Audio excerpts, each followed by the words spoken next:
আলহামদুলিল্লাহ, আমরা আজকে কান ফাঁকা রোগী চিকিৎসা করতেছি।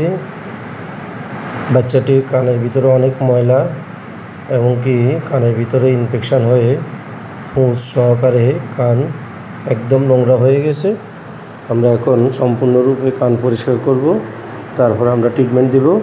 ইনশাআল্লাহ ওষুধ খাওয়ার পর কান পুরোপুরি সুস্থ হবে। ডাক্তারি ভাষায় একে অটাইটিস মিডিয়া বলে, অর্থাৎ মধ্যকর্ণ প্রদাহ। কানের ভিতরে ইনফেকশন হয়, অনেক সময় কানের ভিতরে পানি প্রবেশ করার কারণে এই ধরনের ইনফেকশন হয়। তাই এই ধরনের রোগে গোসল করার সময় সাবধানতা অবলম্বন করতে হয়, যাতে কানের ভিতরে পানি প্রবেশ না করে। এখন আমরা কান পরিপূর্ণভাবে পরিষ্কার করি, তারপর আমরা ওষুধ প্রয়োগ করব। ইনশাআল্লাহ ওষুধ সেবনের পর সম্পূর্ণরূপে সুস্থ হবে। এই যে আমরা কান থেকে অনেকগুলো ময়লা বের করতেছি, এরপর এই কানটা সম্পূর্ণরূপে পরিষ্কার করা শেষে আমরা পরবর্তী কান পরিষ্কার করব। আলহামদুলিল্লাহ, এই কান শেষ পরিষ্কার করা। এখন আমরা পরবর্তী কানটা পরিষ্কার করব। পরবর্তী কানের ভিতরেও দেখা যাচ্ছে অনেক ময়লা, এই যে অনেক ময়লা বের হয়েছে। এই ময়লাগুলো থাকার কারণে যখন কানের ভিতরে ড্রপ দেওয়া হয়, তখন ড্রপের ওষুধগুলো ঠিকমতো কাজ করতে পারে না। তাই আমরা সর্বপ্রথম ময়লাগুলো বের করে ফেলি।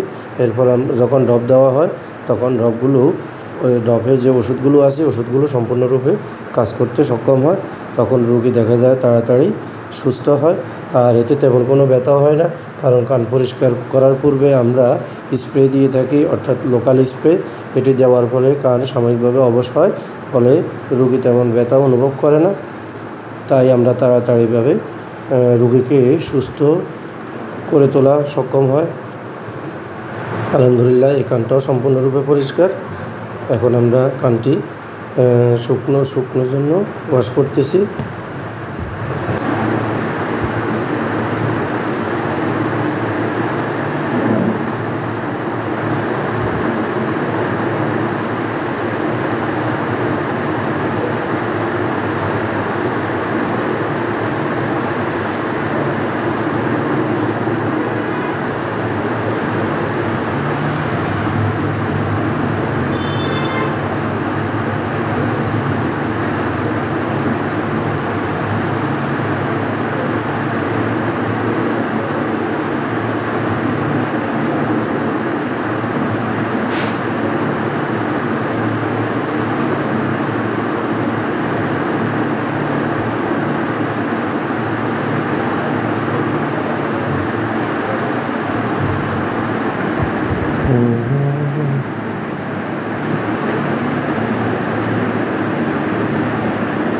আলহামদুলিল্লাহ, এই কানও সম্পূর্ণরূপে আমরা পরিষ্কার করলাম। এখন আমরা রোগীর একটু সাক্ষাৎকার নেব।